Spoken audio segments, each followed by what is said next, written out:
तो आज बात करने वाले हैं हम लोग रायपुर संभाग के अंतर्गत बलौदाबाजार जिले के बारे में। ठीक है, इसके बारे में समझिएगा कुछ महत्वपूर्ण बिंदुओं को, और इसको समझिएगा कि बलौदाबाजार जो है हमारे छत्तीसगढ़ के लिए इतना इंपॉर्टेंट जिला क्यों है। ठीक है, सबसे पहले तो एक बात ध्यान रखिएगा कि बलौदाबाजार जो जिला है आपका, इसे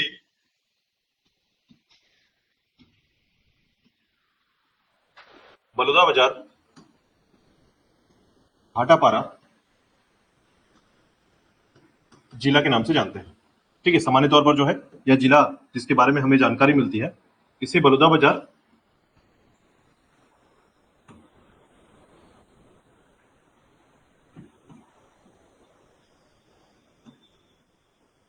भाटापारा डिस्ट्रिक्ट के तौर पर जानते हैं। ठीक है, सामान्य तौर पर। अब देखिए इस जिले का नामकरण कैसे हुआ है या फिर वर्तमान में क्या जानकारी मिलती है। तो सबसे पहले एक बात ध्यान रखिएगा कि छत्तीसगढ़ में अब इस जिले का नाम परिवर्तित किया जा रहा है। ठीक है, तो छत्तीसगढ़ में जब इस जिले का नाम परिवर्तित किया जाएगा तो इसका नाम क्या रखा जाएगा। ठीक है, तो सामान्य तौर पर देखिए पहले तो एक बात ध्यान रखिएगा कि इस जिले की जो स्थापना हुई है, ठीक है, इस जिले का जो फॉर्मेशन हुआ है, स्थापना हुआ है, वो 2012 में हुआ है। ठीक है, जनवरी 2012 में स्थापित किया गया। इसका मातृ जिला जो रहा है, मदर डिस्ट्रिक्ट जो रहा है, रायपुर रहा है। ठीक है, रायपुर जो है इसका मदर डिस्ट्रिक्ट है। ठीक है, अब जैसे कि हम सामान्य जिलों के लिए सभी टॉपिक को कवर करते हैं, वैसे ही इसको भी कवर करेंगे। तो इसके अंतर्गत याद रखिएगा हम पढ़ने वाले हैं इसका ऐतिहासिक पृष्ठभूमि,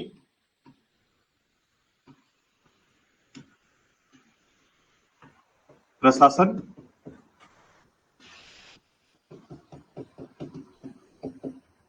भौगोलिक स्थिति,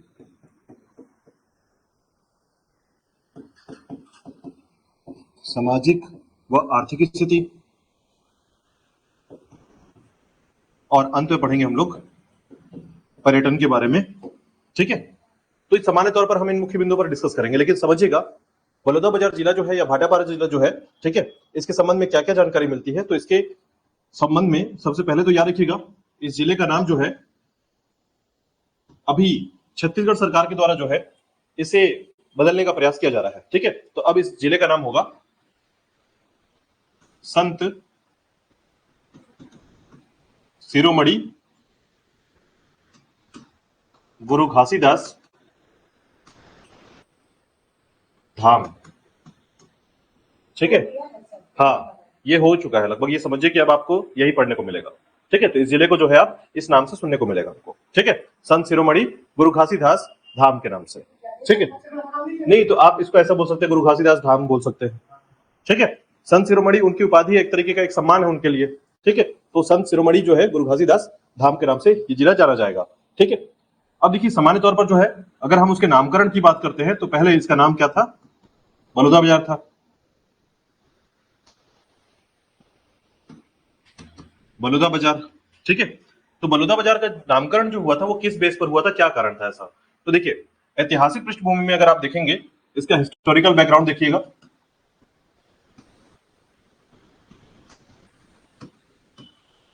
तो ऐतिहासिक पृष्ठभूमि में ये जानकारी मिलती है कि जो बलौदाबाजार है, ठीक है, इसके संबंध में जानकारी ये मिलती है कि जब ये सेंट्रल प्रोविंस हुआ करता था, मध्य प्रांत का जो क्षेत्र हुआ करता था, छत्तीसगढ़ का जो हिस्सा है वो क्या था, मध्य प्रांत का हिस्सा था।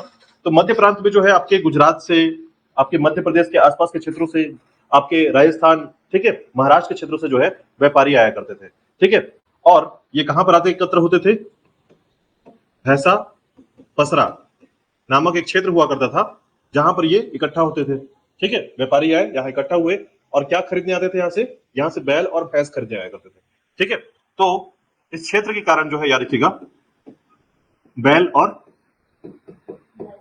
भैंसा या भैंस जो है खरीदने आया करते थे। ठीक है, स्थानीय रूप से भैंसा को जो है ना यहाँ पर बोड़ा,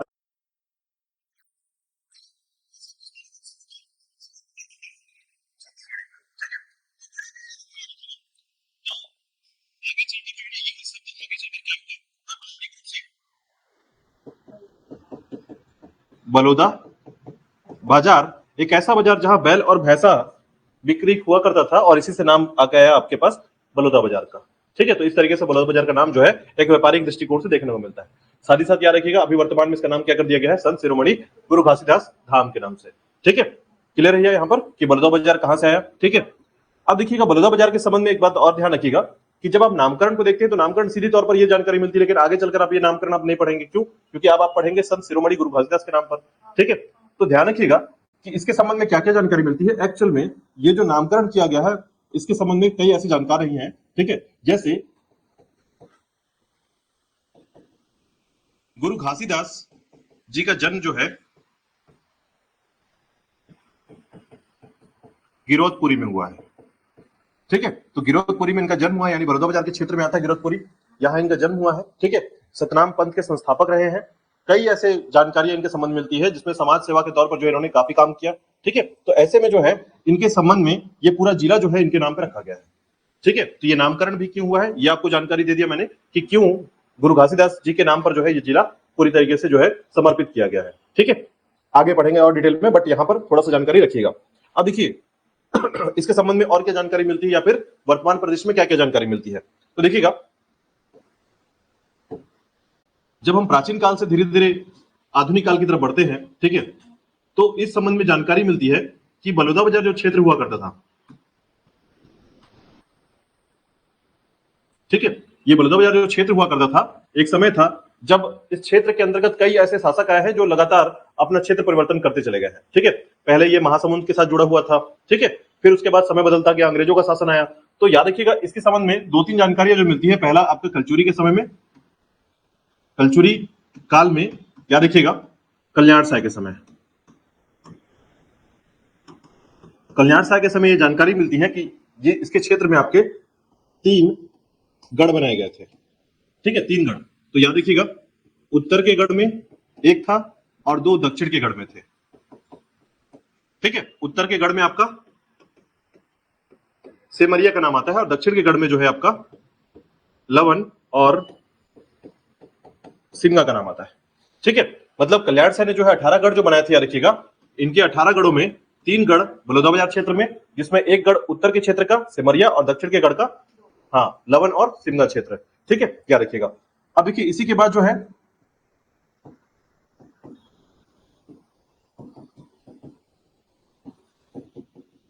अंग्रेजी शासन की बात है। ठीक है, तो जब अंग्रेजों का शासन स्टार्ट हुआ जनरली, तो 1854 से लेकर 1864 तक, ठीक है, शुरुआती समय में जो है यह जो क्षेत्र था बलौदा बाजार 1854 से लेकर 1864 तक जो है यह रायपुर का हिस्सा रहा है, यानी ये पार्ट ऑफ रायपुर रहा है। ठीक है, तो याद रखिएगा बलौदा बाजार जो है 54 से लेकर 64 तक इसका प्रशासन चलता था रायपुर के क्षेत्र से।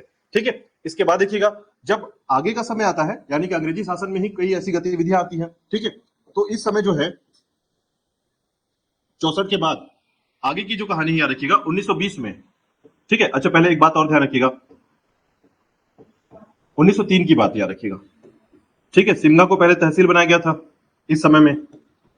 ठीक है, तो जब सिमगा को तहसील बनाया गया तो याद रखिएगा 1903 के पास जो है ना इसका प्रशासन क्या किया गया,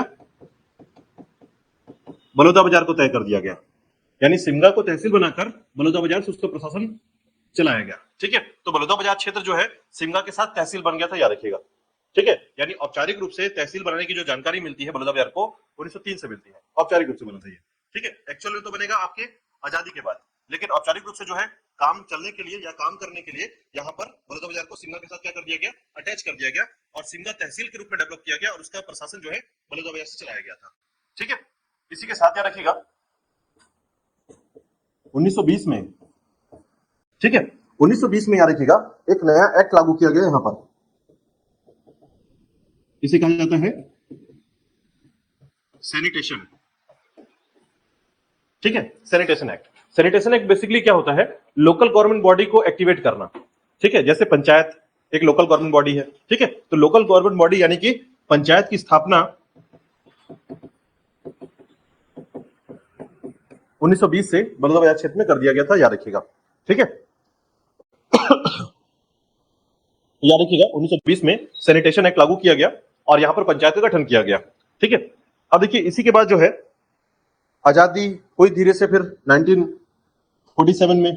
ठीक है, तो जब आजाद हो गए 1947 के बाद जो है अब बलौदा बाजार जो है बाय डिफॉल्ट क्या हुआ, एमपी के क्षेत्र में आया था इसके बाद। ठीक है, और एमपी के क्षेत्र के साथ ये काम करना चालू करता है। ठीक है, तो एमपी में जब रहता है ये, तो 1982 में, इस समय छत्तीसगढ़ एमपी के साथ जुड़ा हुआ है।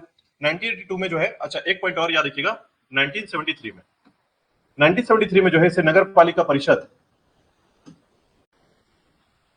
नगर पालिका परिषद की स्थापना की गई बलौदाबाजार में।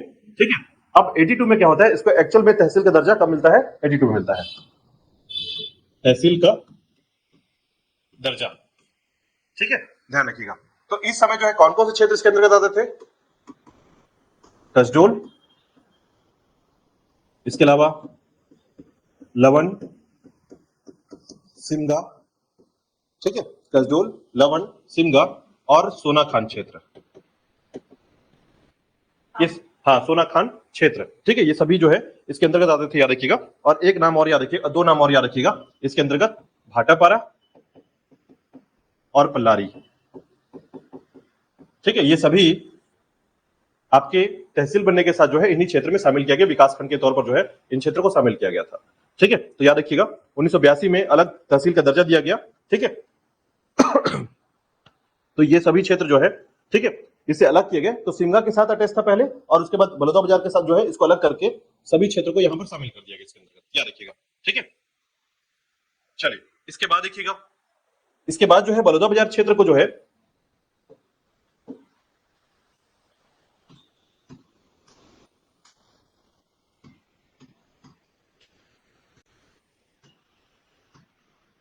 बलौदाबाजार जो क्षेत्र है, जब इसके गठन की बात आती है, ठीक है, तो सन 2012 को जो है रायपुर से अलग करके,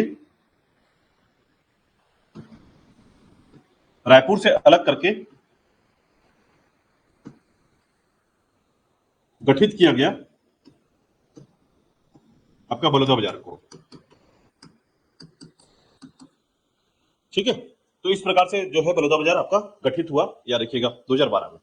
ठीक है, समय दर समय जो है बहुत सारे परिवर्तन हुए, लेकिन मुख्य परिवर्तन मैंने आपको डिस्कस किया है कि क्या क्या परिवर्तन मेनली हुआ है। सैनिटेशन एक्ट कब लागू हुआ है, ठीक है, उसको नगर पालिका परिषद की दर्जा कब मिला है, फिर उसके बाद तहसील का दर्जा कब मिला, और बाद में फाइनली तहसील जिला कैसे बना है। ठीक है, ये 4-5 प्रशासन के कुछ परिवर्तन को याद रखिएगा। ठीक है,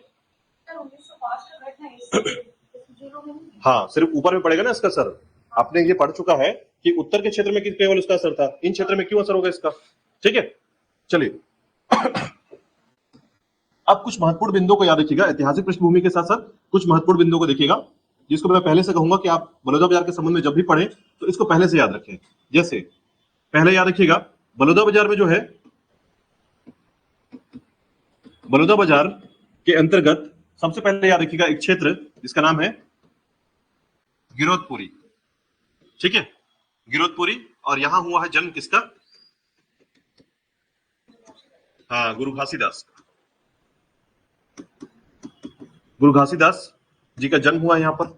ठीक है, दूसरा याद रखिएगा, यहां एक क्षेत्र है दामाखेड़ा। ठीक है, दामाखेड़ा, और याद रखिएगा ये कबीर पंथों के लिए तीर्थ स्थल है। ठीक है, याद रखिएगा गिरौदपुरी सतनाम पंथ के लिए तीर्थ स्थल है, और दामाखेड़ा कबीर पंथों के लिए तीर्थ स्थल है, याद रखिएगा। ठीक है, तो ये बातें आपको ध्यान रखना है इसके क्षेत्र में। ठीक है,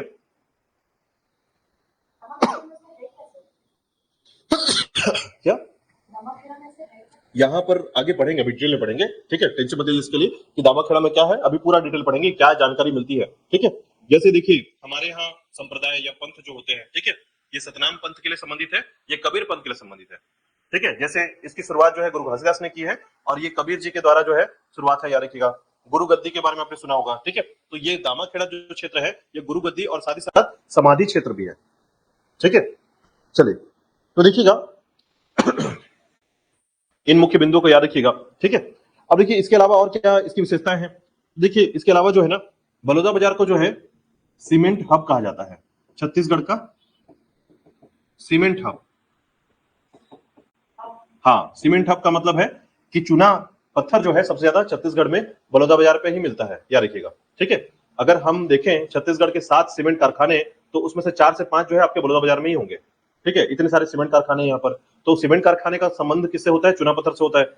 अगर सीमेंट बनाना है तो रॉ मटेरियल आपको चूना पत्थर चाहिए, लाइमस्टोन चाहिए। ठीक है, तो लाइमस्टोन के लिए आपको क्या चाहिए, मतलब आपको भंडारण चाहिए। ठीक है, डिपॉजिट, तो यहाँ पर जो जगह है याद रखिएगा, हिरमी हो गया, चिपनकरी हो गया, तो बड़े मात्रा में जो है यहाँ पर डिपॉजिट है आपके लाइमस्टोन का।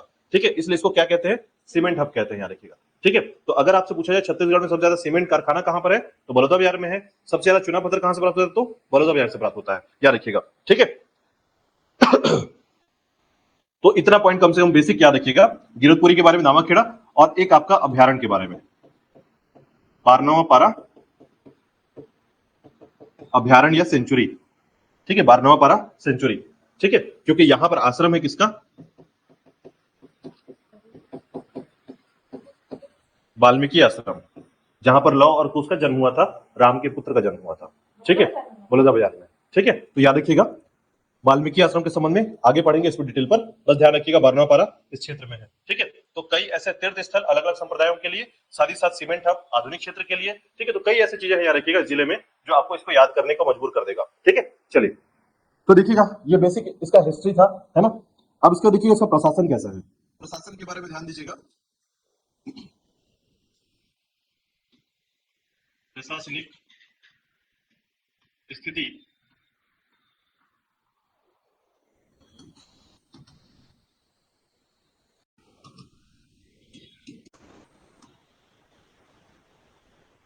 देखिए सामान्य तौर पर यहाँ की जनसंख्या जो है, या डेमोग्राफी की बात करें, तो सामान्य तौर पर यहाँ की जनसंख्या जो है वो 10 लाख से 12 लाख के आसपास है। ठीक है, मतलब यहाँ पर जनसंख्या जो है सामान्य तौर पर 10 से 12 लाख के आसपास जानकारी मिलती है। ठीक है, वही अगर हम यहाँ के साक्षरता की बात करें, लिटरेसी रेट यहाँ पर क्या है, तो लगभग 70% के आसपास जो है लिटरेसी रेट मिलेगा आपको यहाँ पर। ठीक है, उसी प्रकार जो है आपको यहाँ पर लिंगानुपात की बात करें, सेक्स रेशियो, तो 1004 यहाँ का लिंगानुपात है। ठीक है, शहरीकरण देखिएगा, इस क्षेत्र में आपको अर्बन एरिया या अर्बन डेवलपमेंट दिखेगा, तो याद रखिएगा लगभग 13% जो है यहाँ पर शहरी एरिया है। ठीक है, तो सामान्य तौर पर इन बातों को याद रखिएगा, जो कि इनके कॉन्सेप्ट को समझाया जाता है। ठीक है, देखिएगा, इसी के साथ याद रखिएगा यहां पर इसका जिला कोड क्या है, जिला कोड CG22, CG22। ठीक है, सामान्य तौर पर इतनी बातों को सामान्य तौर पर याद रखिएगा। अब देखिए यहां पर राष्ट्रीय राजमार्गों की बात करें, नेशनल हाईवे, तो याद रखिएगा यहां पर 3 मुख्य नेशनल हाईवे हैं। ठीक है, कौन कौन से, NH30, NH130, NH130B। ठीक है, ये 3 नेशनल हाईवे जो है यहां से गुजरते हैं, बाकी SH भी हैं, बट नेशनल हाईवे को याद रखिएगा। ठीक है, अब देखिए इनके जिलों की बात करते हैं, सामान्य तौर पर सीमावर्ती जिले कौन कौन से हैं, सीमावर्ती जिले, तो देखिएगा यहां पर 7 जिले हैं जो इसके सीमावर्ती जिले हैं, यानी ये एक प्रकार से लैंडलॉक डिस्ट्रिक्ट है। ठीक है, तो लैंडलॉक डिस्ट्रिक्ट होने के साथ साथ जो है आपको ये बात ध्यान रखना है कि 7 जिले जो है कौन कौन से हैं यहाँ पर, ये आपको ध्यान रखना है। तो देखिए ये वाला जो हिस्सा है आपका, ये है आपका बिलासपुर, उसके बाद ये इस साइड जाएंगे आप तो जांजगीर चांपा का क्षेत्र है ये। ठीक है, ये जो हिस्सा है जांजगीर चांपा का क्षेत्र है, और जांजगीर चांपा के बाद ये जो हिस्सा है आपका, ये है आपका सारंगढ़ बिलाईगढ़। ठीक है, सारंगढ़ बिलाईगढ़ का क्षेत्र। इधर आएंगे तो महासमुंद, उसके नीचे महासमुंद का क्षेत्र है। ठीक है, इसके पास जाएंगे तो ये है आपका रायपुर, और ये वाला जो हिस्सा है ये है आपका बेमेतरा का, और ऊपर जाएंगे तो उसके मुंगेली का क्षेत्र। इस प्रकार से जो है 7 जिले जो है इसके सराउंडिंग आपको देखने को मिलेगा। ठीक है, तो 7 जिले जो है इसके सीमावर्ती जिले है, याद रखिएगा, लैंडलॉक डिस्ट्रिक्ट है ये। ठीक है, अब देखिए तहसील की बात करते हैं, तो तहसील यहां पर कितने हैं, 9 तहसील हैं। ठीक है, तहसील यहां पर 9 है। विकासखंड की बात करें याद रखिएगा, तो 5 विकासखंड क्षेत्र आते हैं इसके अंतर्गत, विकासखंड 5 है। ठीक है, वही अगर हम बात करें विधानसभा क्षेत्र की, विधानसभा क्षेत्र 3 विधानसभा क्षेत्र, कौन कौन से, भाटापारा, बलौदाबाजार और कसडोल, ठीक है।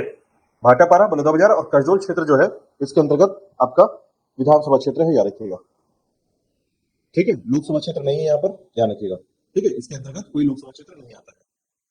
अब देखिए इसी के साथ याद रखिएगा कि अभी वर्तमान में 2 नगर पालिका परिषद है यहाँ पर, भाटापारा और बलौदा बाजार, ठीक है। अब देखिए इतने क्षेत्रों के अंतर्गत आपको ध्यान रखना है, ये इसका प्रशासनिक स्थिति है जो समान रूप से इसकी जानकारी मिलती है, ठीक है। चलिए देखिएगा आगे, प्रशासनिक के बाद जो है भौगोलिक स्थिति को देखिएगा।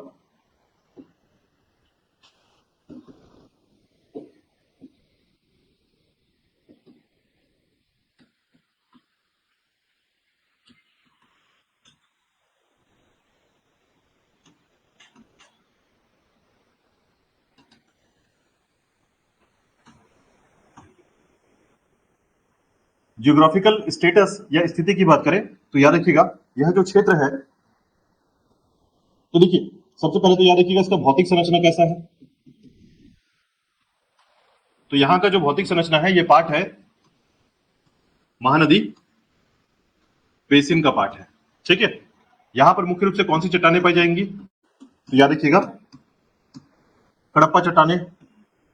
खनिज में क्या मिलता है यहां पर, चूना पत्थर, ठीक है। साथ ही साथ याद रखिएगा यहां पर गोल्ड भी मिलता है, ठीक है। तो इस जिले में आपको चूना पत्थर और गोल्ड मुख्य रूप से मिलेंगे, याद रखिएगा। चूना पत्थर की बात करें याद रखिए तो कुछ क्षेत्र को याद रखिएगा, चूना पत्थर कहां कहां प्राप्त होता है, तो याद रखिएगा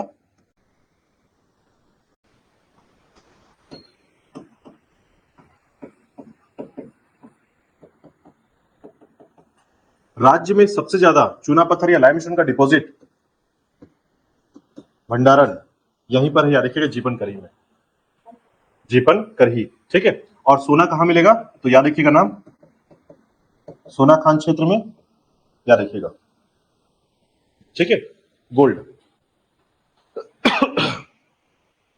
ठीक है। तो ये याद रखिएगा कि मुख्य रूप से जो है इन क्षेत्रों में आपका क्या प्राप्त होता है, चूना पत्थर और सोना प्राप्त होता है, ठीक है।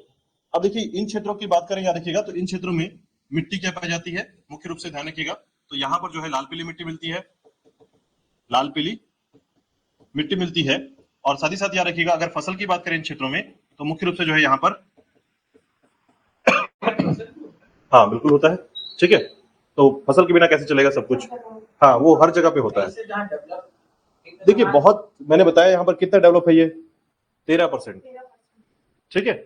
चूना पत्थर एक ऐसा चीज है याद रखिएगा जिसके होने पर ऐसा नहीं कि बहुत ज्यादा डेवलप हो जाएगा चीजें।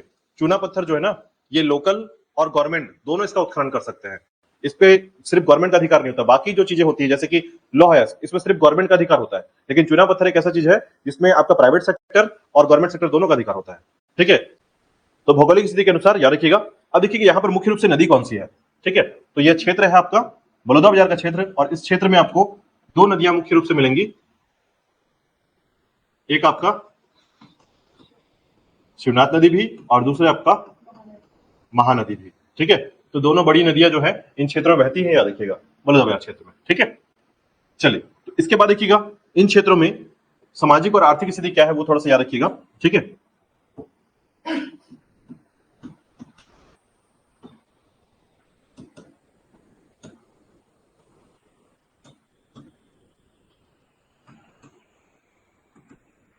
सोशल और इकोनॉमिक कंडीशन, ठीक है। सामान्य तौर पर ध्यान रखिएगा कि सामाजिक रूप से जो है ना आपको इस जगह पर जनजाति जो प्रमुखता से मिलेगी वो 2 ही मिलेगी, एक मिलेगा आपको कंवर और दूसरा मिलेगा बिंजवार सॉरी, ठीक है। तो एक कंवर जनजाति दूसरी बिंजवार जनजाति।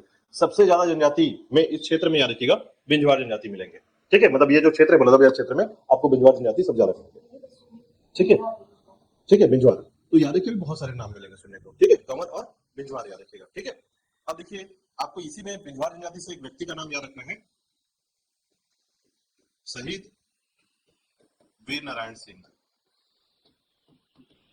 याद रखिएगा, ठीक है। सोनाखंड के जमींदार शहीद वीर नारायण सिंह जो है कौन सी जनजाति से संबंधित है, बिंजवार जनजाति से संबंधित है। इनको छत्तीसगढ़ का प्रथम शहीद कहा जाता है, ठीक है। छत्तीसगढ़ के पहले शहीद है ये, याद रखिएगा, ठीक है। आर्थिक स्थिति में याद रखिएगा यह क्षेत्र जो है क्या कहलाता है? सीमेंट का हब कहलाता है। इसका मतलब है कि यह जो है चूना पत्थर का सबसे ज्यादा भंडारण आपको पूरा बलौदा बाजार में मिलेगा, याद रखिएगा। तो कुछ सीमेंट कंपनियों के नाम याद रखिएगा, यहां पर कौन कौन सी सीमेंट कंपनी है, ठीक है। तो सीमेंट कंपनी का नाम थोड़ा सा ध्यान रखिएगा, कौन कौन सीमेंट कंपनी आपको जानकारी में है। देखिए सबसे पहले जो है याद रखिएगा, सीमेंट कंपनियों में कम से कम 5 सीमेंट कंपनियों का नाम याद रखिएगा, ठीक है। एक है आपका नीवोको,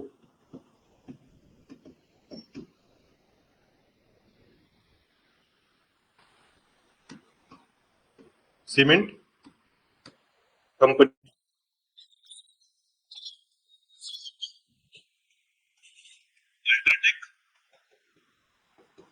सीमेंट कंपनी, ठीक है। इसके अलावा याद रखिएगा इस क्षेत्र में श्री सीमेंट कंपनी, ठीक है। अंबुजा सीमेंट कंपनी, इसके अलावा जो है आपका ग्रासिम है, इमामी है, इमामी सीमेंट कंपनी, ठीक है। तो इन सीमेंट कंपनियों का नाम याद रखिएगा। अब देखिए कहां पर है एक्चुअल में, ये बलौदा बाजार के किस एरिया में आते हैं, ठीक है। तो अगर हम बात करें न्यूवोको की, तो याद रखिएगा ये जो क्षेत्र है आपका सोनाडी में, सोनाडी में स्थापित किया गया न्यूवोको सीमेंट कंपनी, ठीक है। उसी प्रकार याद रखिएगा अल्ट्राटेक कहां पर है, तो याद रखिएगा अल्ट्राटेक जो है ये ध्यान रखिएगा हिरमी में है, हिरमी, ठीक है, हिरमी क्षेत्र, ठीक है। उसी प्रकार याद रखिएगा श्री सीमेंट कंपनी कहां पर है, तो याद रखिएगा ये आपके भाटापारा में आता है, भाटापारा क्षेत्र में, ठीक है।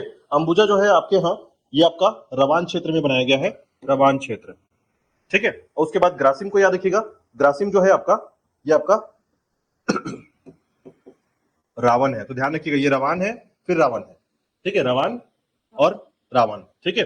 और ध्यान रखिएगा ग्रासिम सीमेंट भी क्या है, एक तरीके से अल्ट्राटेक का ही पार्ट है, ठीक है। इसमें भी अल्ट्राटेक के ही ब्रांचेस बनते हैं, याद रखिएगा, ठीक है। तो ये ध्यान रखिएगा ग्रासिम भी क्या है, अल्ट्राटेक का ही पार्ट है, ठीक है। इसके अलावा याद रखिएगा आपका इमामी, ठीक है, इमामी सीमेंट जो है आपका रिश्ता क्षेत्र का नाम है, रिश्ता। तो इतने सारे सीमेंट कंपनी है, सोच लीजिए यहाँ पर, ठीक है। तो ये थोड़ा सा याद रखना है आपको सीमेंट कंपनियों के बारे में, ठीक है। चलिए तो ये था इस क्षेत्र के बारे में। आर्थिक स्थिति में एक बात और ध्यान रखिएगा, इस जगह का आईडीसी नहीं नहीं यहाँ पर नहीं है, ठीक है। हाँ आपको यहाँ पर नहीं मिलेगा। वैसे देखिए सामान्य तौर पर जो है ना स्पेशल इकोनॉमिक जोन जो है हमारे यहाँ वैसे ही बहुत कम है, ना के बराबर, एक ही दो सुनने को मिलेगा वरना नहीं मिलेगा, ठीक है। तो इसका कारण यह है कि हमारे यहाँ जो है स्पेशल इकोनॉमिक जोन बोलने का मतलब ये समझिए कि सरकार को पूरा हेल्प वहां पर करना पड़ेगा, मतलब इतना ज्यादा उसको डेवलप करना पड़ेगा। देखिए एक होता है इकोनॉमिक जोन, एक होता है स्पेशल इकोनॉमिक जोन। तो अगर इकोनॉमिक जोन को अगर आप डेवलप कर रहे हैं तो मान लीजिए अगर वहां पर 100 करोड़ रुपए खर्च किया तो स्पेशल इकोनॉमिक जोन में आपको 1000 करोड़ खर्च करना पड़ेगा। तो उस लेवल पर हमारे छत्तीसगढ़ में भी लोगों का नजर नहीं है, ठीक है। सेंट्रल गवर्नमेंट ने एक आध दो जगह को चूज किया है अभी, बट आगे जाकर जो है वो आगे कंटिन्यू करेंगे उसको, ठीक है। अभी जो है स्पेशल इकोनॉमिक जोन में आपका सिर्फ राजनांदगांव आता है, याद रखिएगा, ठीक है। और कुछ क्षेत्र को रायपुर का चुना गया अभी। अभी आप डेटा सेंटर के बारे में सुनेंगे कि रायपुर को जो है रायपुर के क्षेत्र में अब डेटा सेंटर डेवलप किया जा रहा है, ठीक है। तो पूरे भारत का पहला डेटा सेंटर बनाया जाएगा और बड़े तौर पर बनाया जाएगा, मतलब इस लेवल पर उसको डेवलप किया जाएगा, ठीक है। तो अगर ऐसा हो जाता है तो स्पेशल इकोनॉमिक जोन वो अपने आप बन जाएगा, ठीक है। क्योंकि जहां पर आप एक क्राइटेरिया होता है कि 1000 करोड़ रुपए जो है खर्च किया जा रहा है, ठीक है, तो उस लेवल पर वो क्षेत्र क्या हो जाएगा, स्पेशल इकोनॉमिक जोन हो जाएगा वो, ठीक है। चलिए और आपको पता ही होगा अभी हाल फिलहाल में जो है हमारा चिपसेट तैयार हो गया है एक, ठीक है, सुना, विक्रम 32, ठीक है, स्पेस के लिए, स्पेस एप्लीकेशंस के लिए याद रखिएगा विक्रम 32 एक चिपसेट तैयार कर लिया गया हमारा, ठीक है। आने वाले 5 सालों में ऐसा बताया जा रहा है कि हमारे यहाँ सेमीकंडक्टर जो है काफी बड़े तौर पर जो है हम लोग डेवलप करना स्टार्ट करेंगे, ठीक है, 5 सालों में, ठीक है। तो अब वो समय जब आएगा तब देखेंगे उसको, ठीक है। लेकिन आप समझिए क्योंकि हमारे यहाँ जो है ना हम सेमीकंडक्टर में काफी पीछे हैं, काफी पीछे कहने का मतलब ना के बराबर है अभी हम लोग, ठीक है। जहां ताइवान सबसे आगे है, अमेरिका आपको दिखेगा, जापान आपको दिखेगा, ठीक है, वहां हम कहीं नहीं है। हाँ चाइना भी है, ठीक है। नहीं देखिए अब देखिए एक्चुअल में क्या है ना, अभी हम लोग क्या है ना इस जगह पर हम लोग क्या है ये समझिएगा कि सबसे आगे ताइवान है, ठीक है, ताइवान सबसे आगे है। तो कंपनियों की जब कंपटीशन की जाती है ना, जैसे एक्चुअल में क्या होता है कि हम कंपेयर करते हैं, जैसे एक देश में सेमीकंडक्टर बनाने वाले कितने कंपनियां हैं, ठीक है। तो लगभग ताइवान के पास जो है ना सबसे ज्यादा कंपनी है, ठीक है, और सबसे आगे तो याद रखिएगा। और आईडीसी का नाम याद रखिएगा, ये है आपका अवरेठी, अवरेठी, ठीक है। तो अवरेठी जो है हमारा आईडीसी है, बलौदा बाजार के क्षेत्र का आईडीसी है, याद रखिएगा, ठीक है। भाटापारा क्षेत्र में आता है, ठीक है, भाटापारा एरिया में आता है ये, ठीक है। चलिए तो देखिएगा इसके आधार पर जो है थोड़ा मैप देखते हैं हम, ठीक है। देखिएगा बड़ौदा बाजार का जो मैप है पहले तो ये याद रखिएगा कि ये मैप जो है 7 जिलों से घिरा हुआ है, ठीक है, 9 तहसील है, 5 विकासखंड क्षेत्र है, ठीक है। तो मुख्य रूप से अगर आप देखेंगे तो ये एक तरीके का छत्तीसगढ़ का बीच का हिस्सा है, एक तरीके से आप ऐसा कह सकते हैं, ठीक है। ओवरऑल जो है जैसे रायपुर है, रायपुर के उत्तर में आपका बलौदा बाजार है, ठीक है। तो उस रीजन में आपका पूरा डेवलप जो है, अगर ये क्षेत्र डेवलप हो जाता है तो आपको पूरी छत्तीसगढ़ को ग्रोथ दे सकता है ये क्षेत्र, एक ऐसा जगह पर है ये, ठीक है। मतलब इसका लोकेशन जो है ना छत्तीसगढ़ के बहुत मुख्य जगह है, बीच में है, ठीक है। तो उसके आधार पर देखिएगा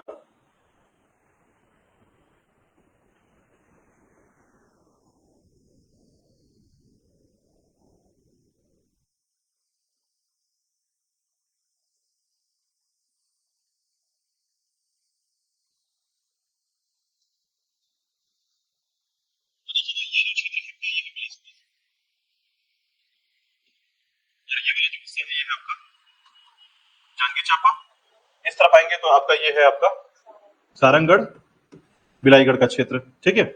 इस तरफ आएंगे तो ये है आपका महासमुंद का क्षेत्र, ठीक है। और ये जो हिस्सा है आपका रायपुर का क्षेत्र है, ठीक है। इस तरफ जाएंगे तो ये आपका बेमेतरा है,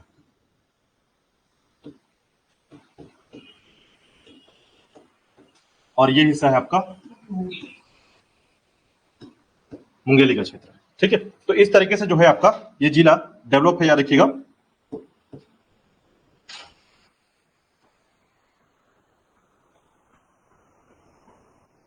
ठीक है, देखिए अब इसका जो मुख्यालय है वो है आपका बलौदा बाजार क्षेत्र,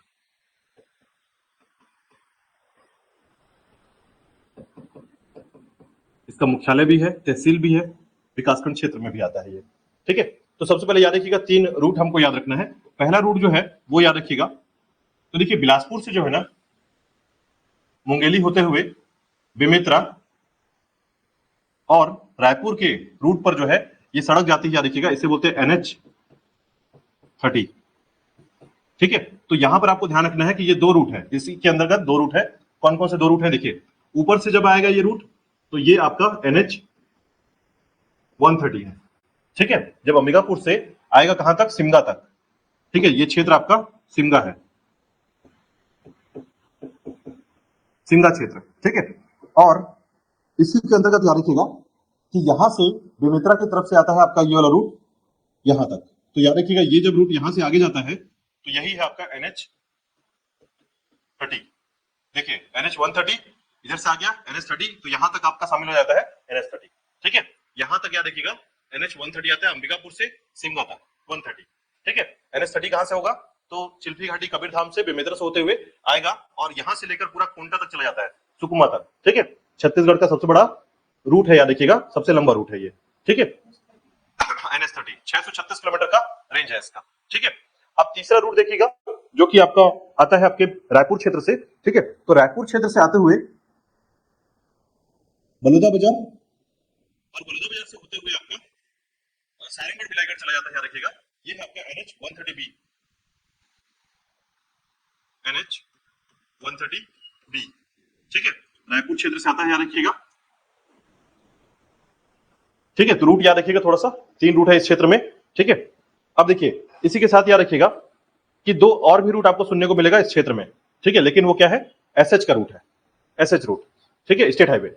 एक स्टेट हाईवे है, याद रखिएगा, जो मुंगेली क्षेत्र से आता है मुंगेली क्षेत्र का, ये है आपका SS10, ठीक है। और एक रूट है, याद रखिएगा, जो आपके महासमुंद क्षेत्र से आता है, ठीक है, महासमुंद क्षेत्र का। तो देखिए महासमुंद से आते हुए ये कसडोल से मिलता है, यहां पर है आपका कसडोल क्षेत्र, इसको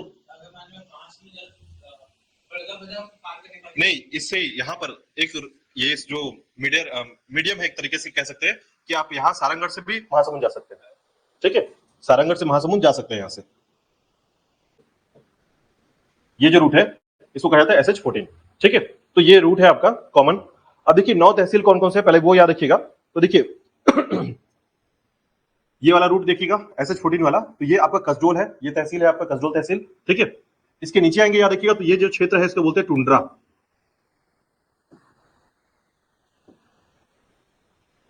टुंड्रा क्षेत्र। ठीक है,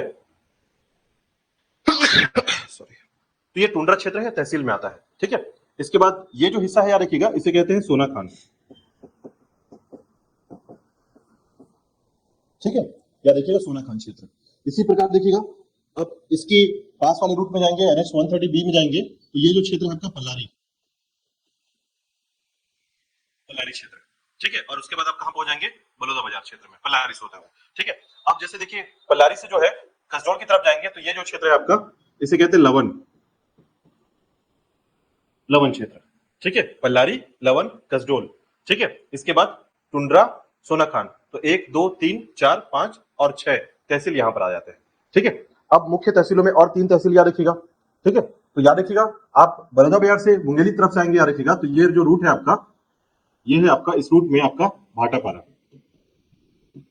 ठीक है, ये भाटापारा क्षेत्र, और ये सिमगा, और यहीं पर है आपका सुहेला। तो टोटल जो है आपके 9 तहसील है, याद रखिएगा, इन सबको मिलाकर। ठीक है, कंप्लीट 9 तहसील क्षेत्र। ठीक है, अब देखिए एक एक करके जो है थोड़ा सा इनके बारे में समझते हैं। सबसे पहले देखिएगा, पर्यटन की बात करें, याद रखिएगा कौन कौन से पर्यटन क्षेत्र है, तो याद रखिएगा पर्यटन क्षेत्रों में, तो याद रखिएगा पर्यटन के नाम पर हम उन सभी क्षेत्रों की बात करेंगे जो तीर्थ स्थल है, ठीक है, धार्मिक स्थल है, या फिर जो है आपका अभ्यारण्य जैसे क्षेत्र है। ठीक है, तो देखिएगा सबसे पहला आता है आपका बारनौपारा अभ्यारण्य, दूसरा है आपका गिरौदपुरी, तीसरा है आपका दामाखेड़ा,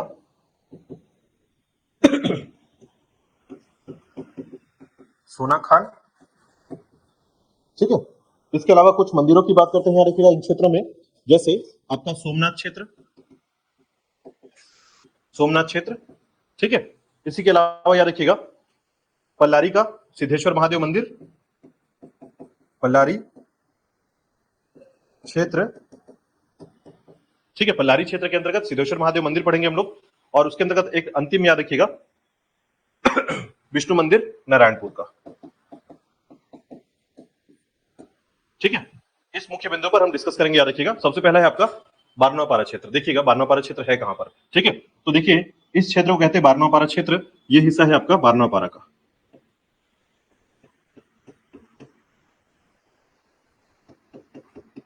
ठीक है, यहीं पर देवरी क्षेत्र आता है, यहीं पर सोना खान क्षेत्र आता है, सोना खान क्षेत्र भी आपको यहीं पर मिलेगा। ठीक है, देखिए बारनौपारा बेसिकली क्या है, एक अभ्यारण्य है,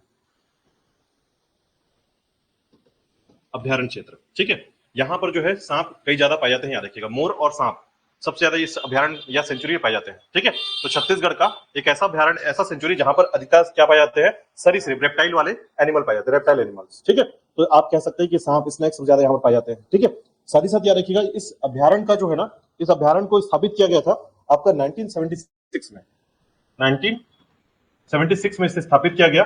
लगभग 245 किलोमीटर स्क्वायर पर जो है ये एरिया बना हुआ है। ठीक है, अब देखिए इसी अभ्यारण्य के अंतर्गत ना, जैसे आप इस अभ्यारण्य में जाएंगे, तो इस अभ्यारण्य का कुछ हिस्सा जो है महासमुंद में भी आता है, याद रखिएगा, ये महासमुंद है आपका, तो महासमुंद तक फैला हुआ है, याद रखिएगा ये। ठीक है, इसके अलावा इस अभ्यारण्य में जो मिलता है, याद रखिएगा वाल्मीकि आश्रम, इस आश्रम का नाम है आपका तुरतुरिया आश्रम, तुरतुरिया जगह का नाम है तुरतुरिया, याद रखिएगा, आश्रम है वाल्मीकि आश्रम, और यहीं पर क्या हुआ था, लव और कुश का जन्म हुआ था, याद रखिएगा। ठीक है, तो इस अभ्यारण्य का नाम याद रखिएगा आपका बारनौ अभ्यारण्य है, बारनौपारा अभ्यारण्य है। यहाँ पर जो जानकारी मिलती है 1976 में स्थापित किया गया, 245 किलोमीटर स्क्वायर पर जो है ये एरिया है, याद रखिएगा। साथ ही साथ याद रखिएगा कि इन क्षेत्रों में जो है, ठीक है, स्नेक सब ज्यादा पाए जाते हैं, मोर जो है पिकॉक जिसे कहते हैं, वो ज्यादा पाए जाते हैं। और याद रखिएगा वाल्मीकि आश्रम इसी अभ्यारण्य के अंतर्गत आता है, और यहीं पर एक मंदिर भी है, याद रखिएगा, लव कुश मंदिर के नाम से जाना जाता है इसे। ठीक है, तो हाँ, ये सब कुछ अभ्यारण्य के अंदर ही है। ठीक है, तो याद रखिएगा लव और कुश का जन्म भी जो है इसी अभ्यारण्य के अंतर्गत ही माना जाता है। ठीक है, और इसी में है आपका तुरतुरिया आश्रम या वाल्मीकि आश्रम, याद रखिएगा। ठीक है, चलिए दूसरा देखिएगा गिरौदपुरी, बात करते हैं गिरौदपुरी के बारे में। देखिए गिरौदपुरी जो है तो देखिएगा बलौदा बाजार का जो क्षेत्र है आपका, ठीक है, इसी के अंतर्गत जो है आपका गिरौदपुरी क्षेत्र आता है।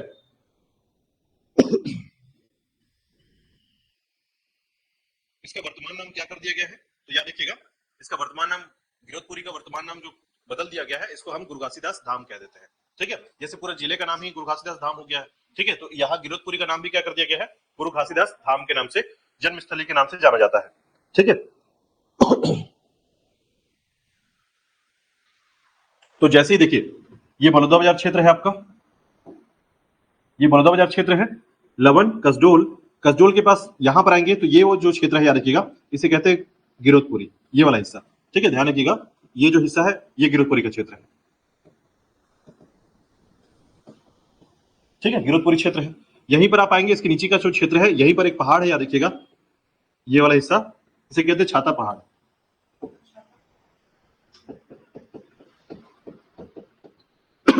छाता पहाड़ याद रखिएगा, बलौदा बाजार में स्थित है छाता पहाड़। ठीक है, अब देखिए गिरधपुरी के बारे में याद रखिएगा।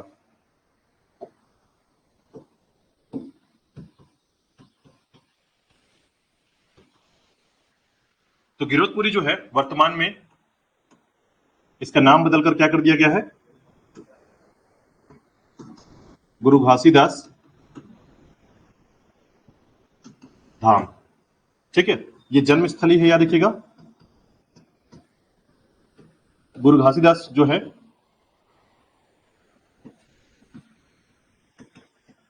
संस्थापक हैं सतनाम पंथ के। ठीक है, और याद रखिएगा जो मुख्य गुरु गद्दी रहा है यहां स्थापित किए गए हैं। ठीक है, अलग अलग क्षेत्रों में गुरु गद्दी स्थापित किया गया है। जैसे देखिए मैं इसको एक बात समझाता हूं, शायद आपको अब थोड़ा ज्यादा समझ में आ जाएगा।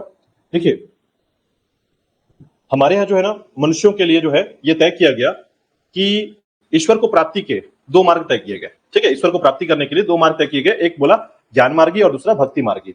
ठीक है, तो भक्ति मार्गी क्या था, सीधी तौर पर जो है ईश्वर की भक्ति करना, जपना, नाम जपना। ठीक है, कई बार आपने सुना होगा। और दूसरा मार्ग था आपका ज्ञान मार्गी। ज्ञान मार्गी के लिए हमने देखा कि ज्ञान प्राप्ति का एक ही मात्र उद्देश्य होता था कि गुरु प्राप्ति, यानी कि गुरु के द्वारा ही हम ज्ञान की प्राप्ति कर सकते हैं। ठीक है, ऐसे आधार पर याद रखिएगा, जितने भी चाहे आप सिख धर्म में देख लीजिए, वो भी गुरु का मान रखते हैं, गुरु के आधार पर ही सभी चीजें चलती हैं, है ना। उसी प्रकार समझिएगा कि सतनाम पंथ और कबीर पंथ में भी गुरु गद्दी का बहुत बड़ा महत्व होता है, यानी गुरुओं के द्वारा ही हम ईश्वर को प्राप्त कर सकते हैं, ऐसा कहा गया है। क्योंकि ज्ञान, ठीक है, हाँ, उनकी ही पूजा होती है, ठीक है, उनकी ही आराधना होती है, उनकी ही आरती होती है, तो उस आधार पर जो है इसे हम कहते हैं गुरु गद्दी को स्थापित करना। ठीक है, तो गुरु गद्दी को स्थापित करने वाले कुछ मुख्य क्षेत्रों को याद रखिएगा, कहां कहां पर गुरु गद्दी स्थापित किया गया है। ठीक है, तो जगह का नाम याद रखिएगा, जैसे एक है आपका चरण कुंड, दूसरा है अमृत कुंड। चरण कुंड, अमृत कुंड, चरण चिन्ह स्थल, चरण चिन्ह स्थल, ठीक है, बाघ पंजा स्थल, और इसके अलावा याद रखिएगा एक और है जिसे कहा जाता है पंच कुंडीय, पंचकुंडीय। ठीक है, तो याद रखिएगा ये सभी मुख्य गुरु गद्दी है। ठीक है, ध्यान रखिएगा। अब देखिए यहां पर जो है ना एक जैतखाम स्तंभ स्थापित किया गया है।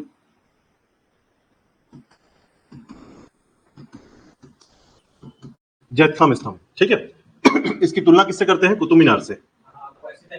हाँ, तो आप याद रखिएगा जब यहां पर जैतखाम स्तंभ स्थापित किया गया तो उसका इनॉग्रेशन किसने किया था, हमारे भूतपूर्व जो है राष्ट्रपति ने किया था, याद रखिएगा। ठीक है, तो रामनाथ कोविंद जी ने जो है इसका इनॉग्रेशन किया था, याद रखिएगा। ठीक है, कितनी मीटर हाइट है इसकी, 77 मीटर हाइट है। ठीक है, ऊंचा है। साथ ही साथ याद रखिएगा कि यह जो है एक प्रतीक चिन्ह माना जाता है। ठीक है, तो ये थोड़ा सा ध्यान रखिएगा जैतखाम स्तंभ के बारे में। ठीक है, इसकी तुलना की जाती है किससे, कुतुब मीनार से। ठीक है, 77 मीटर हाइट है इसकी, याद रखिएगा। ठीक है, अगर आप देखेंगे तो ये कुछ ऐसा दिखता है। ठीक है, तो कुछ इस तरीके से आपको जैतखाम स्तंभ देखने को मिलेगा, याद रखिएगा। ये याद रखिएगा। ठीक है, तो गिरधपुरी में क्षेत्र पे आपको स्थापित मिलेगा ये। ठीक है, इसका इनॉग्रेशन किसने कराया था, रामनाथ कोविंद जी ने कराया था, याद रखिएगा, राष्ट्रपति। ठीक है, चलिए, तो ये गिरधपुरी के बारे में याद रखिएगा। अब देखिए गिरधपुरी के क्षेत्र के पास से आपको दो और क्षेत्र मिलेंगे जिनका नाम याद रखना है आपको। एक है आपका तेलासी बाड़ा और दूसरा भंडारपुर, ठीक है, तिलासीबाड़ा और भंडारपुर, ठीक है। तो भंडारपुर जो क्षेत्र है और तिलासीबाड़ा, ये दोनों ध्यान रखिएगा, ये दोनों जो क्षेत्र हैं ये जुड़ा हुआ क्षेत्र यानी कि सतनाम पंथ से संबंधित क्षेत्र है, याद रखिएगा, ठीक है। तिलासीबाड़ा और भंडारपुरी या भंडारपुर के नाम से जाना जाता है, याद रखिएगा, ठीक है। तो दोनों क्षेत्र को नाम याद रखिएगा। अब तिलासीबाड़ा के क्षेत्र में जाएंगे तो ये क्षेत्र एक्चुअल में पल्लारी के अंतर्गत आता है, पल्लारी तहसील के अंतर्गत, ठीक है। तो अगर आप यहाँ पर ध्यान देंगे तो मैप में आपको दिखेगा इधर गिरौदपुरी क्षेत्र, ये पल्लारी क्षेत्र, ठीक है। तो आपका तिलासीबाड़ा और भंडारपुरी क्षेत्र जो है इसी क्षेत्र में आता है, ठीक है। तो ये था गिरौदपुरी के बारे में। चलिए इसके बाद देखिएगा नेक्स्ट,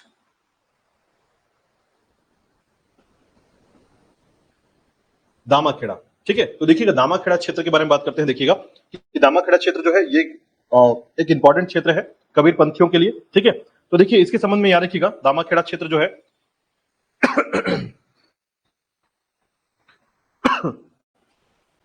जो कि एक समाधि स्थल है, याद रखिएगा, ठीक है। इसे समाधि मंदिर के नाम से जानते हैं, याद रखिएगा। ये कबीर पंथ से संबंधित है, याद रखिएगा, ठीक है। कबीर पंथ का मतलब याद रखिएगा, कबीर गुरुओं का जो पूरा आधार है, गुरु गद्दी जिसे मैंने अभी बताया, तो वैसे गुरु गद्दियों के द्वारा जो है स्थापित है, याद रखिए 1903 में स्थापित किया गया इसे, ठीक है। तो देखिए दामाखेड़ा जो क्षेत्र है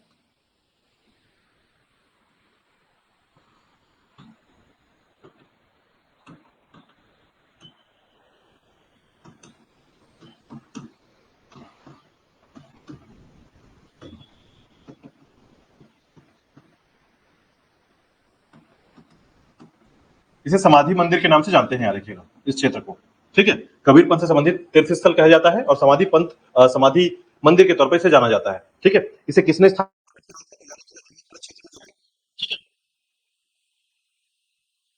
इनके 12वें क्रम के गुरु, जिन्हें जो है उग्र नाम साहेब के नाम से जानते हैं, ठीक है। 12वें क्रम के गुरु हैं, याद रखिएगा, उग्र नाम साहेब ने 1903 में यानी लगभग 100 साल पहले स्थापित करा था, याद रखिएगा, ठीक है। 12वें गुरु का नाम क्या है? उग्र नाम साहेब, याद रखिएगा। इन्हें कई बार आपको अग्र नाम सुनने को मिलेगा, उग्र नाम मिलेगा, तो याद रखिएगा उग्र नाम साहेब के नाम से जानते हैं, इनके 12वें गुरु हैं, ठीक है। इसी के साथ याद रखिएगा इस मठ का स्थापना, कबीर मठ की स्थापना इस समय की गई, ठीक है। ये कबीर मठ है, याद रखिएगा, ठीक है। अब देखिए इसी आश्रम को जो है ना, मतलब ये जो आश्रम है आपका, यहाँ पर एक आश्रम कबीर आश्रम स्थापित किया गया है। इस आश्रम के प्रमुख को महंत कहते हैं, ठीक है। आश्रम के प्रमुख को महंत कहते हैं। वर्तमान में छत्तीसगढ़ का कबीर पंथ का मुख्य केंद्र आपका दामाखेड़ा है, ठीक है। तो याद रखिएगा कबीर पंथ से संबंधित आपका क्षेत्र है, तीर्थस्थल, एक समाधि मंदिर है, ठीक है। स्थापित किया गया 1903 में, और याद रखिएगा 12वें गुरु उग्रनाम साहब के द्वारा स्थापित किया गया। कबीर आश्रम के जो प्रमुख होते हैं उनको महंत कहते हैं, और वर्तमान में छत्तीसगढ़, पूरे छत्तीसगढ़ में कबीर पंथ का मुख्य केंद्र स्थल कौन सा है? दामाखेड़ा क्षेत्र है, ठीक है, याद रखिएगा। चलिए इसके बाद देखिएगा यहाँ पर नियमित रूप से जो है ना चौका होता है, आरती होता है, पूरी तरीके से जैसे एक पूरा का पूरा एक प्रोसेस होता है, वो पूरी तरीके से यहाँ पर होता है, याद रखिएगा, ठीक है, जिसमें प्रार्थना। नेक्स्ट देखिएगा दामाखेड़ा के बाद जो है सोनाखान को याद रखिएगा, ठीक है, सोनाखान क्षेत्र। तो देखिए सोनाखान क्षेत्र जो है अपने आप में एक महत्वपूर्ण क्षेत्र है, ठीक है। क्यों? क्योंकि इसके संबंध में, ठीक है, हाँ, सोना मिलता है, वो एक अलग बात है, सोना मिलना एक अलग बात है, लेकिन सोनाखान जो है ना ये अपने आप में हमारे इतिहास को बहुत बड़ा दर्शाता है, ठीक है। कैसे देखिएगा, तो सोनाखान जो विद्रोह हुआ था, याद रखिएगा, इसे सोनाखान विद्रोह के नाम से भी जानते हैं, ठीक है। सोनाखान क्षेत्र, देखिए सोनाखान क्षेत्र में जो है ना 1857 की क्रांति से पहले, ठीक है, याद रखिएगा, यहाँ पर इस क्षेत्र में सबसे पहले कहा जाता है कि अंग्रेजों के साथ पंगा किसने लिया था, ठीक है, तो शायद वी नारायण सिंह ने लिया था। तो याद रखिएगा वी नारायण सिंह जो है सोनाखान के जमींदार थे। वी नारायण सिंह जो है ये सोनाखान के जमींदार थे। इस क्षेत्र को छत्तीसगढ़ का हल्दी घाटी भी कहा जाता है, ठीक है, छत्तीसगढ़ का हल्दी घाटी कहा जाता है। छत्तीसगढ़ के पहले शहीद के तौर पर हम शहीद वीर नारायण सिंह को याद रखते हैं। याद रखिएगा, छत्तीसगढ़ के पहले शहीद कहलाते हैं। ठीक है, तो सोना खान के संबंध में याद रखिएगा। ठीक है, छत्तीसगढ़ का पहला ओपन एयर म्यूजियम स्थापित है यहां पर, याद रखिएगा। ठीक है, पहला ओपन एयर म्यूजियम, ठीक है, स्थापित किया गया है। ठीक है, चलिए इसके आगे देखिएगा नेक्स्ट। तो सोना खान के बाद जो है याद रखिएगा सोमनाथ को। ठीक है, अब सोमनाथ को जानने के लिए पहले आपको नदी देखना पड़ेगा कि नदी यहां पर कौन से बहते हैं। तो देखिए, बेमेतरा के क्षेत्र से जो है ना, आपका ये बेमेतरा वाला क्षेत्र हो गया। ठीक है, और आपका मुंगेली हो गया, आपका बिलासपुर हो गया। तो अगर आप देखेंगे तो बेमेतरा के क्षेत्र से इस प्रकार से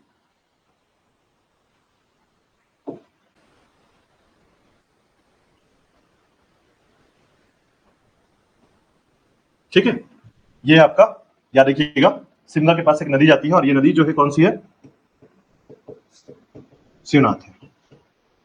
ठीक है, तो याद रखिएगा कि आपके गढ़चिरौली महाराष्ट्र से नदी आती है, जिसमें आपका मानपुर महिला से निकलते हुए राजनांदगांव से होते हुए दुर्ग, और दुर्ग से फिर बेमेतरा से होते हुए इस तरीके से जो है आती है। याद रखिएगा, फिर बेमेतरा से होते हुए मुंगेली वाला क्षेत्र भी टच करती है, और उसके बाद फिर बिलासपुर और फिर बड़ौदा से होते हुए जांजगीर चांपा की शिवनारायण में जाकर समाप्त हो जाती है। ठीक है, और वही देखिएगा यहाँ पर से एक नदी और आती है, तो ये रायपुर है और ये महासमुंद है। ठीक है, तो महासमुंद के क्षेत्र से इस तरीके से नदी निकलती है पल्लारी से होते हुए, और ये जो है जांजगीर चांपा में इस तरीके से आगे बहती है। याद रखिएगा। ठीक है, ये आपकी कौन सी नदी है, महानदी। ठीक है, अब एक नदी को और याद रखना है आपको, इस क्षेत्र में एक नदी और आती है। ठीक है, जो कि रायपुर क्षेत्र से गुजरते हुए यहां पर आकर मिल जाती है। ठीक है, इस नदी को हम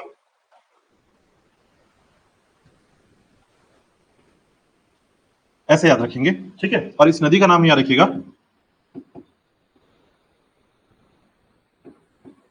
खारून नदी। ठीक है, नाम याद रखिएगा, ये नदी कौन सी है, खारून नदी। पेटेचुआ की पहाड़ी से निकलती है और यहां तक रायपुर के बाद आपका बलौदा बाजार के सिमगा में समाप्त हो जाती है। याद रखिएगा, तो सिमगा के पास जहां पर ये नदी संगम होता है उस जगह को कहते हैं सोमनाथ।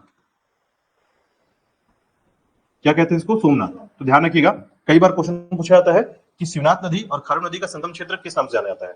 ठीक है, सोमनाथ। याद रखिएगा, यहां पर एक शिव जी का मंदिर है सोमनाथ में। ठीक है, तो सोमनाथ को याद रखिएगा, यहां पर संगम है किसका, शिवनाथ का और खारून नदी का। ठीक है, सोमनाथ क्षेत्र में।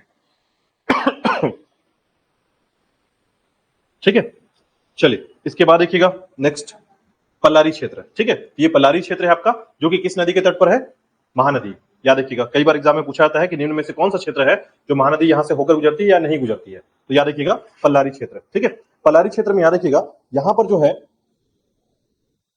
8वीं से 9वीं शताब्दी का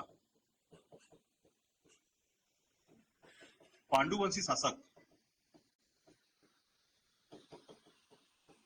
के समय जो है कुछ मंदिरें बनवाई गई। ठीक है, याद रखिएगा 8वीं से 9वीं शताब्दी का पांडुवंशी शासक जो है, इस समय शासक थे कौन, महाशिवगुप्त बालार्जुन। महाशिवगुप्त बालार्जुन। ठीक है, याद रखिएगा इस समय शिव मंदिर बनवाया गया था। याद रखिएगा, यहाँ पर पल्लारी में जो शिव मंदिर बनवाया गया है वो 8वीं से 9वीं शताब्दी का है। किसके समय बनवाया गया था, महाशिवगुप्त बालार्जुन के समय में। याद रखिएगा। ठीक है, और ये जो मंदिर है आपका पश्चिमामुखी है, पश्चिम की ओर इसका मुख है। याद रखिएगा, महानदी के तट पर बसा हुआ है। ठीक है, साथ ही साथ याद रखिएगा इस क्षेत्र में नागर शैली बना हुआ ये मंदिर है। और यहाँ पर दो क्षेत्र और भी याद रखिएगा, एक है आपका बाल सागर क्षेत्र। ठीक है, यहाँ पर जो है आपका तालाब है, और बाल सागर, जिसको बाल समुद्र कहा जाता है, याद रखिएगा पानी का क्षेत्र है यहाँ पर। ठीक है, एक आपका बालार्जुन तालाब और दूसरा बाल सागर। हाँ, नागर शैली जिस शैली में मंदिर को बनाया जाता है, डिजाइन। ठीक है, बालार्जुन तालाब याद रखिएगा, बालार्जुन तालाब और आपका बाल सागर याद रखिएगा। ठीक है, इसके बाद देखिएगा एक जगह है जो कि शिवनाथ नदी के तट पर बसा हुआ है। याद रखिएगा, ये वाला जो हिस्सा है इसे बोलते डमरू। ठीक है, इस जगह का नाम है दुर्गमुक्त।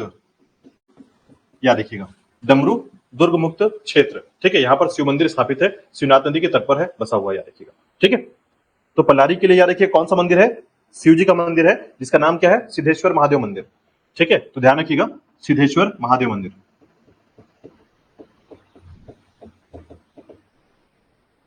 सिद्धेश्वर महादेव मंदिर जो है आपका पलारी में स्थित है, ठीक है। चलिए इसके बाद देखिएगा हम पहुंचते हैं नारायणपुर, ठीक है। तो नारायणपुर जो क्षेत्र है आपके यहाँ बलौदा बाजार के क्षेत्र में, याद रखिएगा नारायणपुर जो क्षेत्र है, ठीक है, इसके अंतर्गत आपको विष्णु जी का मंदिर मिलता है, यानी यहाँ पर जो नारायणपुर जो क्षेत्र है, ठीक है। तो इसके पास जाएंगे आप तो ये गिरोधपुरी है, छाता पहाड़ है, और ये वाला जो हिस्सा है वो नारायणपुर का है, ठीक है। याद रखिएगा यहाँ पर है आपका नारायणपुर, आप यहाँ पर ध्यान रखिएगा, यहाँ हम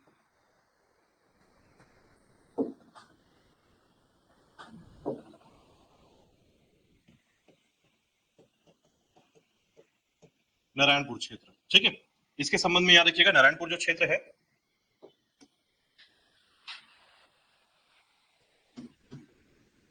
नारायणपुर क्षेत्र, देखिए नारायणपुर क्षेत्र में जो है मंदिरों के लिए, पुरातात्विक मंदिरों के लिए जाना जाता है। यहाँ पर विष्णु जी का मंदिर है, शिव जी का भी मंदिर है, ठीक है। तो इसके संबंध में कहा जाता है, नारायणपुर क्षेत्र के संबंध में कहा जाता है कि यह जो क्षेत्र है, ठीक है, कसडोल के समीप पुरातात्विक क्षेत्र, आर्कियोलॉजिस्ट, ठीक है, आर्कियोलॉजिस्ट ये डेस्टिनेशन है, याद रखिएगा। उसके अंतर्गत कौन कौन से मंदिर है, तो याद रखिएगा 3 मंदिर है, ठीक है। एक आपका शिव मंदिर, दूसरा विष्णु मंदिर, और तीसरा आदित्य मंदिर, ये 3 मंदिर है, याद रखिएगा, ठीक है। शिव महादेव मंदिर, ठीक है, और याद रखिएगा ये तीनों मंदिर जो हैं ये सेंट्रल गवर्नमेंट के द्वारा जो है संरक्षित है, ठीक है। केंद्र स्मारक संरक्षित तीनों मंदिर है, नारायणपुर के तीनों मंदिरों को सेंट्रल गवर्नमेंट ने जो है प्रोटेक्ट किया हुआ है, याद रखिएगा, ठीक है। महानदी के तट पर स्थित है ये, ठीक है। तो ये था आपका बलौदा बाजार के संबंध में सारे टॉपिक, याद रखिएगा। बलौदा बाजार के अंतर्गत जो है इतने टॉपिक को आपको याद रखना है, ठीक है। आदित्य मतलब क्या होता है, सूर्यदेव, ठीक है।